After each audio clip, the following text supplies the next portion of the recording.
Howdy, Vault Riders. Say I'm here. Now, I don't do this often. Pull back from the countdown format and just sit with one man's work from start to finish. But some directors, they earn that kind of attention the way a good steak earns a slow fire. You just don't rush it, and you don't apologize for taking your time.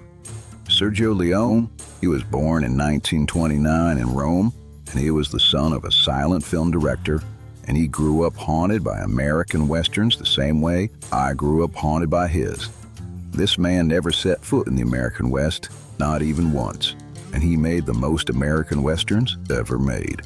This ain't a greatest hits list cooked up by some online expert. This is every film I've got my hands on. The spaghetti shoot-em-ups, the ones he produced from a distance, and the ones he bled into. And I'm doing them chronological style, cradle to grave, and we ain't skipping a frame. So stay with me, Vault Riders. This one's worth the saddle sores.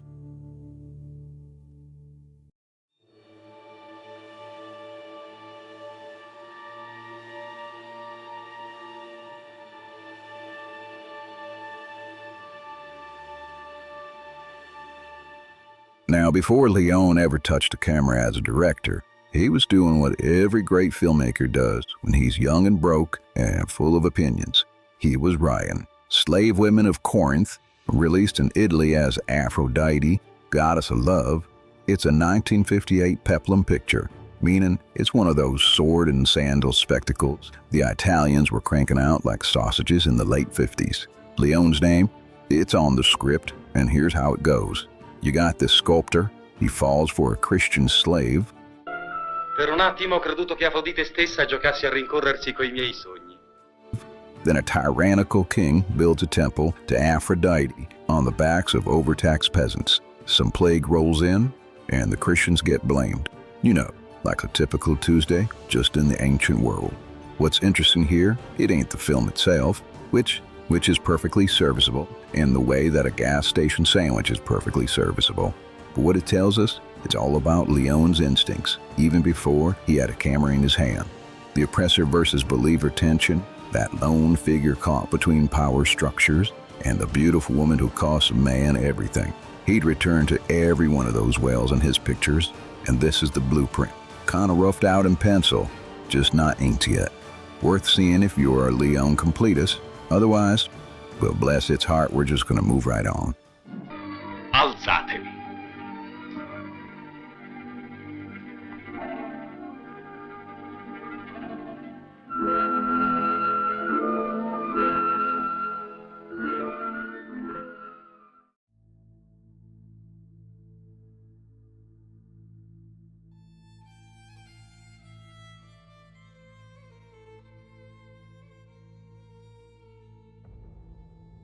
You know, by 1959, Leone was still paying his dues at the script table, and Sign of the Gladiator sold to English-speaking markets as Sheba and the Gladiator, which is a title a marketing man invented while eating a sandwich. It gave him another chance to flex those storytelling muscles inside somebody else's picture. The story's got some backbone, though. You got Zenobia, she's the queen of Palmyra and goes to war against Rome and wins.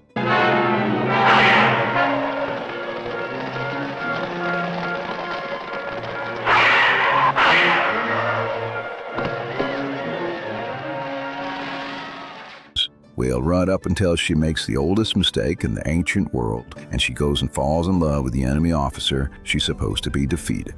Now, there's a genuine Leone theme buried in here, the idea that greatness carries the seeds of its own undoing, that a thing a person loves will be the thing that undoes him. He hadn't figured out yet how to put that on screen himself, but you can feel him circling it like a hawk over a field mouse. The production, it's standard issue peplum. Oiled up gladiators, Roman centurions in helmets that look slightly too shiny, and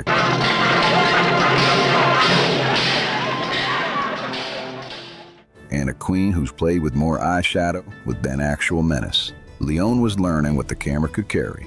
Sheba and the Gladiator, they will walk into a bar, one of them doesn't walk out, and pretty much that's the whole movie.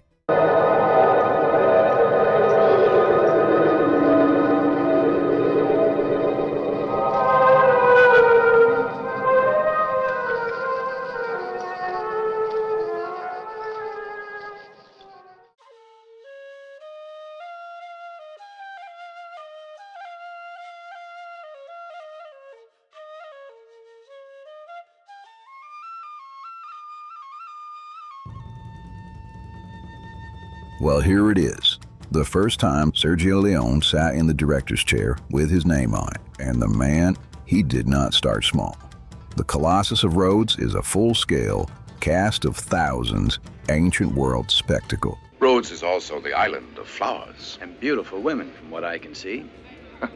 In Rhodes, even the women have a special fragrance. Which is either very brave or very crazy, depending on whether you're the director or the guy signing the checks. An Athenian war hero vacation in Rhodes, he gets tangled up in a double conspiracy. Local patriots trying to topple a tyrant, and some shadowy Phoenician agents working their own angle. Leone, well, he wasn't Leone yet. Not the Leone of the long silence and the close-up eye and the Morricone trumpet. This is a journeyman effort. Technically competent, visually ambitious beyond what the budget could fully support. I want to know only one thing. And you'll tell me gladly before I'm through with you. Tell me where the rest of your men are hiding. You'll learn nothing.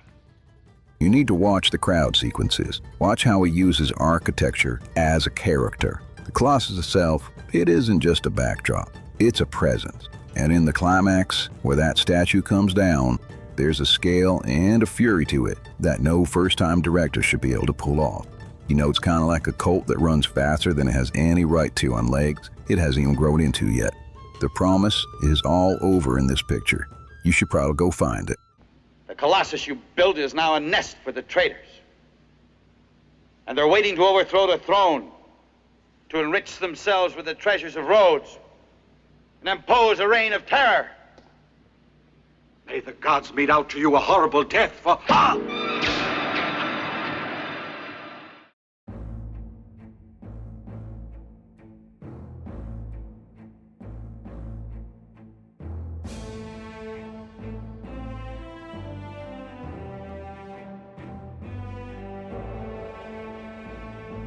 Duel of the Titans actually came out the same year, but it's got a different director. Leone, he handed Duel of the Titans off to Sergio Corbucci, and he's a man who would eventually earn his own reputation, making spaghetti westerns mean enough to strip some paint.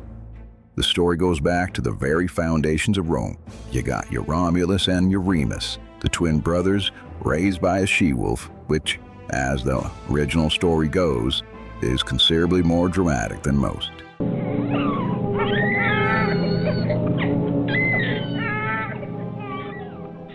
You know, they lead their people out of tyranny and toward the founding of a new city, only to discover that the two brothers, with equal ambition, they make some very bad city planners. What Leone contributed at the script level is the fraternal rivalry built on genuine love.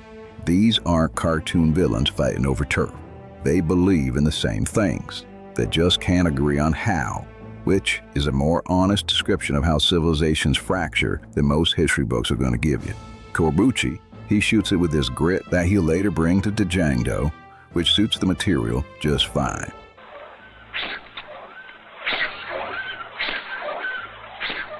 The battle sequences, they got real weight to them. Steve Reeves, he plays Romulus, and he has biceps that could have supported the actual city of Rome.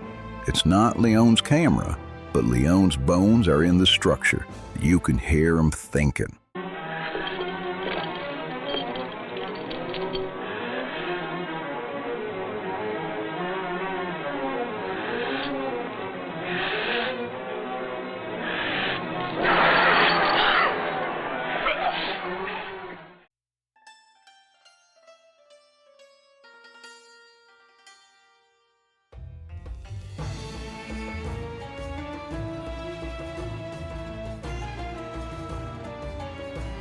All right, we got some more slave girls for you. It's 1963, and this one's with Slave Girls of Sheba.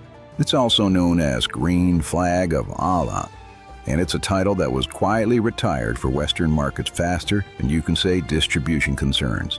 Hurry up with those lines. So you're going to take Hjalmar with you? I promised it. I'm 18. I'll fight with the rest. You hear that? My brother is impatient for a battle with the infidels. Fortune, young fellow.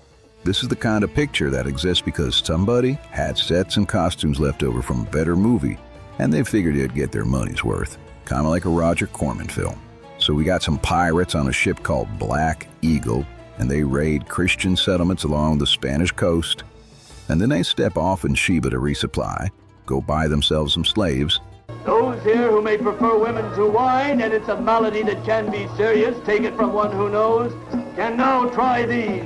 They are able to make a man feel 10 years younger or older. And then proceed to fight each other over the slaves. And I'm going to be honest with you here. This is probably the thinnest of the early Leone adjacent scripts in terms of his fingerprint. It's basically Pope, unapologetically. It's the kind of stuff that played in the second half of a double bill while people were still going and finding their seats. What's worth noting is that Leone, he kept taking these jobs not because he loved the material, but because every script is a lesson in what works and what lies there like a dead fish. He was a studying man, a man sharpening a blade on a whetstone that ain't particularly pretty. The blade, though, it was starting to gleam. Have you forgotten? With one eye, I can fight better than any trader who has both eyes. You mustn't kill me like this, chauffeur. By Allah, I'm unarmed. As I was unarmed on the Black Eagle, and unarmed under the executioner's torture.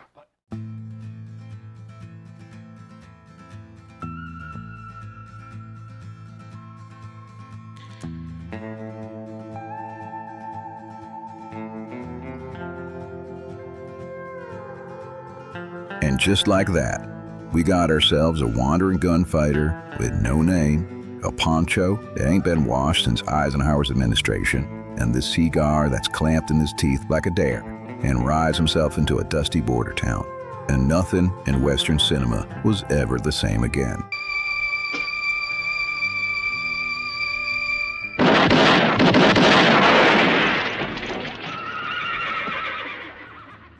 A Fistful of Dollars is the movie where Leone stopped practicing and started preaching. This was shot in Spain for somewhere in the neighborhood of like $200,000, which may sound like a lot to you until you realize Leone, he was trying to build an entire American West out of scrubland and sheer audacity. This is a masterwork of economy. Every friggin' frame earns its keep in this film. The gringo's asleep, I imagine. That's all right. I'll enjoy waking him up.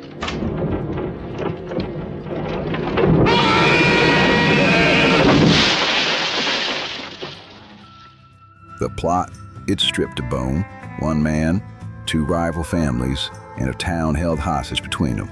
And the stranger, he's playing both ends against the middle with the cold arithmetic of a man who has calculated how exactly much he's worth and what it'll cost you to find out otherwise. Morricone's score arrived like a thunderclap. Clint's stillness was a revolution. Leone's close-up on his eyes, his hands, this is where the legend started. Hidden treasure buried so deep, it changed the shape of the ground above it.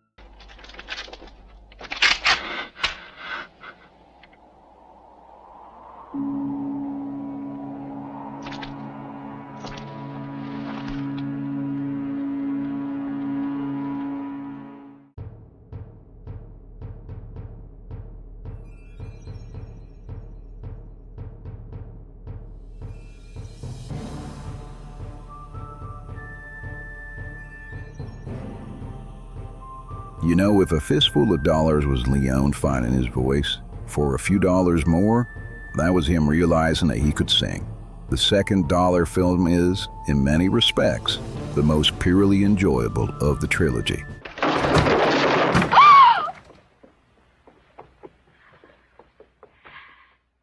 And I say that as a man who considers the third one of the finest films ever made. Here Leone, he adds a second protagonist, Lee Van Cleef as Colonel Mortimer, all cheekbones and cold calculations.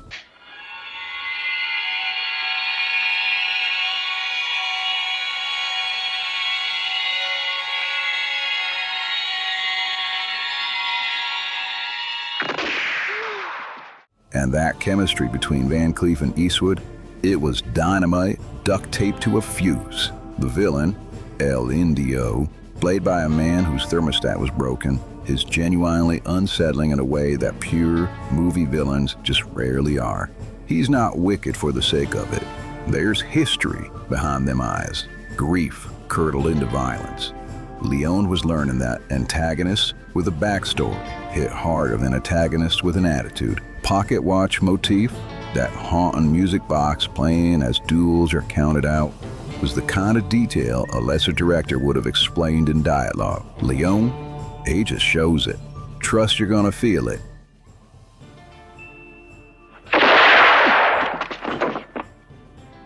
And pays it off in the third act with one of the most earned emotional moments in the whole genre. The man had more patience than a cat at a mouse hole.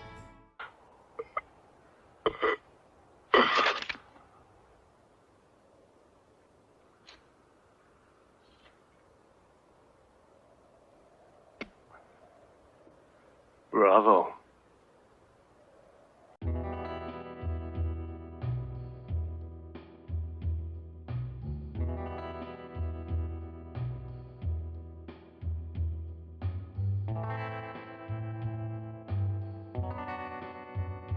You see, there are movies, and then there are events. Things that happen to you rather than things you watch. The good, the bad, and the ugly. It's an event. It's nearly 3 hours long, and it doesn't waste a frame, which is either the greatest magic trick in cinema history or the best argument against studio interference ever committed to celluloid. I'm probably gonna say it's both.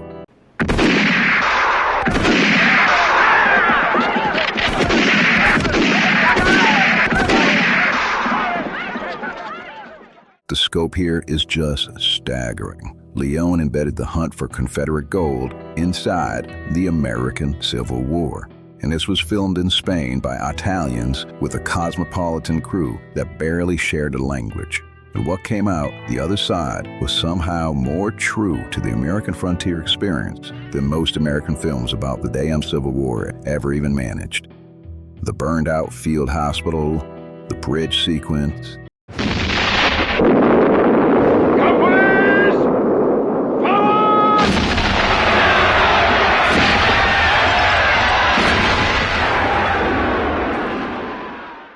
the cemetery finale with the three-way standoff building across what feels like an entire geological era. And man, Tuco is the performance of a lifetime. When you have to shoot, shoot, don't talk. Every gun makes its own tune. It's physical, it's funny, he's heartbreaking, and ultimately more human than either of the men the title calls good or bad. Morricone's score is less a soundtrack than another cast member. Every time that theme comes on, the hair on your back does what it's told. My daddy took me to see this at a drive-in when I was probably like 9 years old. Something in my brain got permanently rewired. I suspect I ain't alone in that.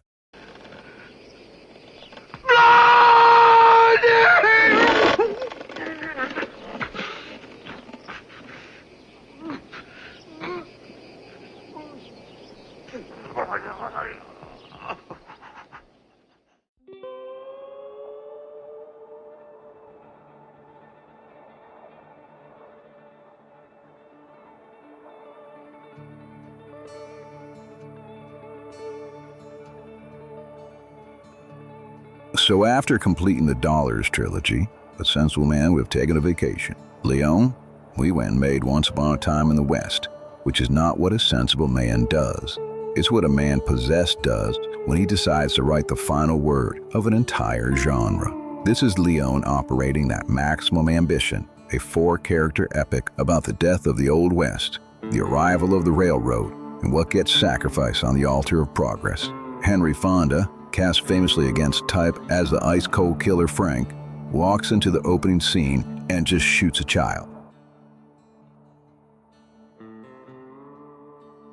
And the entire audience understanding of Henry Fonda shifts permanently on its axis. That casting choice alone is a masterclass in using a star's image against itself.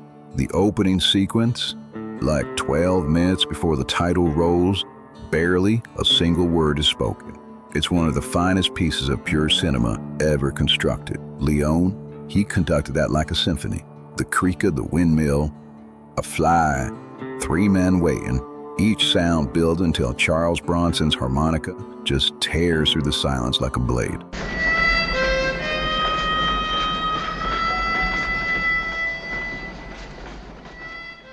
Morricone wrote the score before shooting began, and Leone played it on set for the actors. I mean, that's not directed. That's composing a film. The Western, as an art form, it kind of peaked right here. Everything after it is just an echo.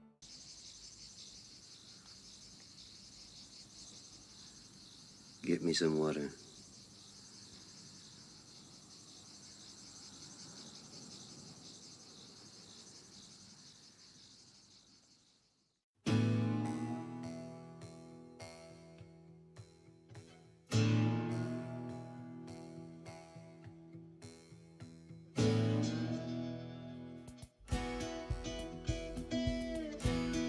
So Leone, he did want to make Duck, You Sucker, or A Fistful of Dynamite, depending on which distributor got to name it.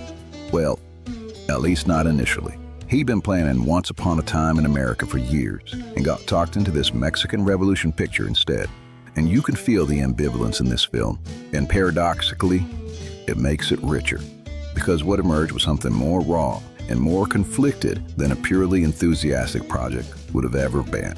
Rod Steiger plays Juan Miranda. He's a Mexican bandit with a family to feed and absolutely no interest in politics. A peasant who keeps getting mistaken for a revolutionary. James Coburn, he's John Mallory, who's an Irish IRA explosive man on the run from his own past.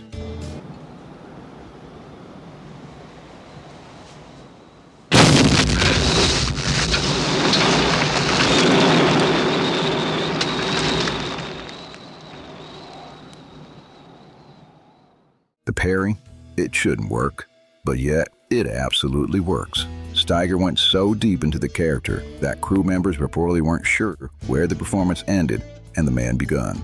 The uncut version, 157 minutes, that's the one you need to see. The US cut loses things that matter, including political sequences that give the finale its full weight. This film is angrier than anything else Leone made, and more honest about what revolution actually costs the people it's supposed to save. Decent campfire company if the campfire happens to be burned down a government building. Hey, now look, if you've ridden this far with me through the peplums and the shoot-'em-ups and the three-way cemetery standoffs, then you're my kind of people. So why don't you go do me a solid and hit that like button. I mean, it costs you nothing, and it tells the algorithm that serious film talk is worth surfacing. Hey, when you're at it, why don't you hit that subscribe button too? This channel ain't growing as fast as a Texas wildfire, but we're building something here, brick by brick, and I'd be grateful for the company.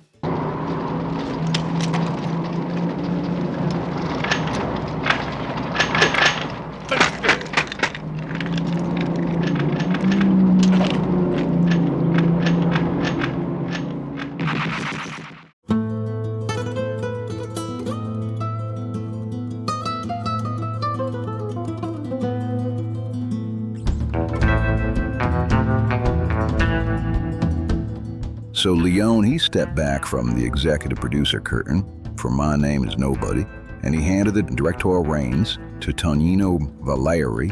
I don't know if I said that right, but anyways. But don't let that fool you thinking his fingerprints aren't all over this picture. He was on the set, he reshot sequences, he shaped it.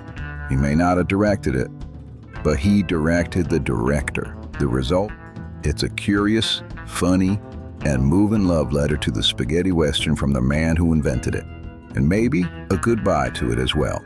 Henry Fonda returns as Jack Beauregard, and he's an aging gunfighter who's trying to retire, pestered by an exuberant young nobody who wants him to go out in a blaze of glory against a gang of like 150 outlaws. Terrence Hill, he plays nobody with such effortless charisma.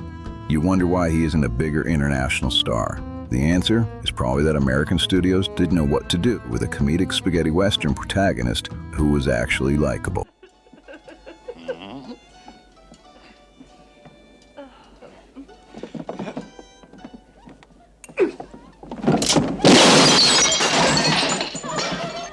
Lucky bastard! The 150-man charge sequence, cut to the Ride of the Valkyries, is one of the most gloriously absurd and visually inventive sequences in the whole genre. Leone was already eulogizing something he built, with one eye laughing, one eye completely sad. This one is completely worth the saddle sores, my friends.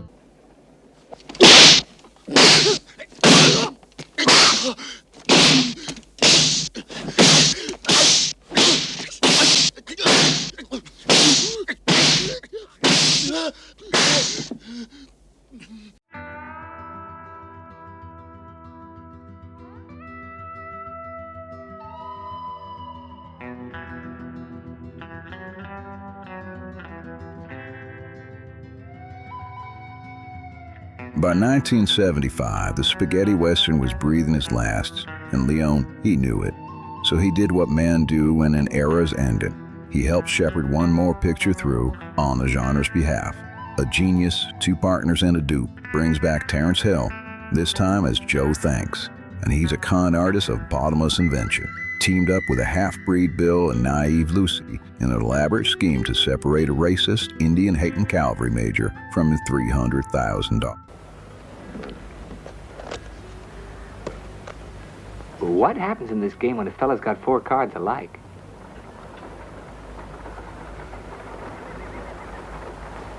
What happens is, I'm out. This movie is lighter than air, pure comic caper dressed in Western clothes, with Hill doing what Hill does best, making difficult things look effortless with everyone around him, runs to keep up. Leone, from his producer's chair, apparently kept the tone from drifting too broad, which is the gift a good producer gives a comedy, knowing where the floor is. This isn't a film that's going to rewrite your understanding of cinema. It is, however, a film that'll make you grin for about 100 minutes. In a genre that was getting pretty bleak in its final years, that ain't nothing. A rooster knows when he's a rooster and not an eagle, and it's perfectly content to be exactly that. It's decent rations. Would have remained unknown had it not been for the testimony of this good Christian soul. Padre, I only did my duty as a faithful son of the church. Son of a bitch. But when the prodigal returns, there's rejoicing in the heavens above.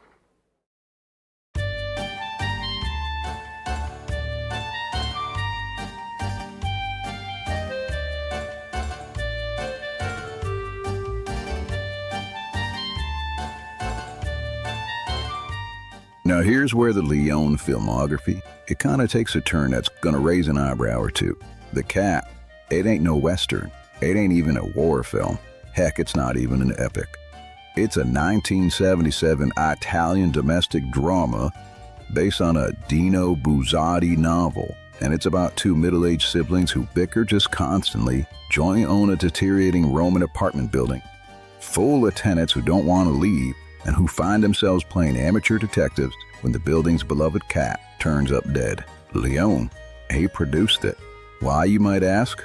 Well, probably because Buzzati was a serious literary figure, and Leone had ambitions beyond some gunfights. The film, directed with warmth and precision by Luigi Comencini, he's a genuine, fine Italian director. It's actually quite good. The 2 bickering siblings, they're kind of wonderful, specific, funny, and complicated in ways that actually matter. As a Leone production, it's mostly just a footnote. As a film on its own terms, it's the kind of quiet Italian comedy drama that never gets the international attention it deserved because it doesn't have a gunfight in it. It's a hidden treasure in different soil than you're used to digging in. 3, 4, 5, 6, 7, 8, enough. 3, 4, 5, 6. Tiene mezzo.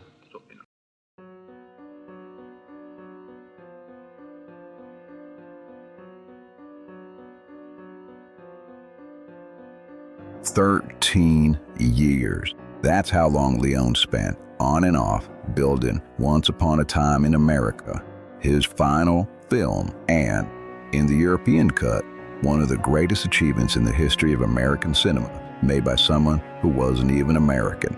The studio took his 229-minute vision and butchered it to 144 minutes for domestic release. They even rearranged it into chronological order in the process, destroying the film's entire architecture. The studio cut is one of the great acts of cultural vandalism in Hollywood history. Any problem? No trouble. Kid stuff. The European cut is the one that exists. You should watch nothing else. Robert De Niro, he's noodles. He's carrying 35 years of guilt and grief across a fractured timeline that moves through memory the way memory actually moves. Not in order, but in weight. The opium den, the beach, the phone call that sets everything in motion and whose consequences ripple forward and backward through time simultaneously. Morricone's score, built around a pan flute theme of almost unbearable melancholy. was the last great collaboration between the two men who changed cinema together. Leone died in 1989, 5 years after this film was released, before he could make another. This film is worth any number of watches. It grows, and it deepens, and it'll haunt you. I'll introduce myself.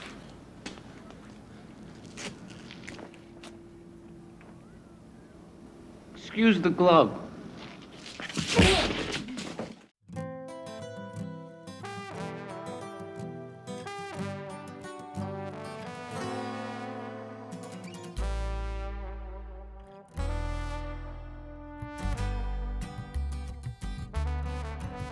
All right, here we are. We're at the final. This is the last thing he done, and it's called Too Much, which was released in 1986. And we find Leone back where he started, in the writer's chair. Someone else is behind the camera. Carlo Verdone, he directs this Roman comedy about Oscar. He's a dreamer who wants to be an actor, or maybe a stuntman, who stages a fake accent to get a manufacturer's attention, and accidentally injures a young actress, and then spends the rest of the film trying to contain the damage. There are no English subtitles for this one. Verdone was primarily a domestic Italian comedian whose humor is deeply embedded in Roman dialect and culture. But the physical comedy, it's legible enough that you can follow the broad strokes. Leone, he contributed to the script, was doing what he always did in his early career, working for hire, keeping his hands in it, just staying connected to the industry that made him. It's a small, warm film, and there's something touching about the image of a man who made Once Upon a Time in America, sitting down to write jokes about a hapless wannabe stuntman. Leone, he just never stopped working, never stopped telling stories, and he was thinking about his next project. It was an epic about the siege of Leningrad, but then his heart gave out, and the reel ran out before the story did. That's the one thing that movies just can't fix.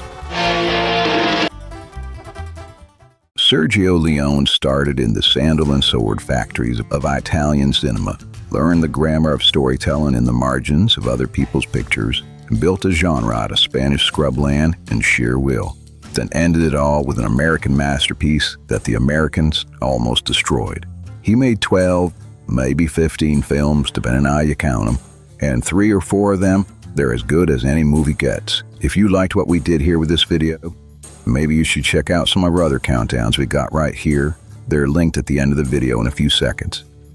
So until then, lock and load, partner, and keep the reels rolling. There was nothing else I could do, don't you understand? They came upon us while you were still unconscious. Scusi, ma non è casa di Giacomo Vignacorelli qui?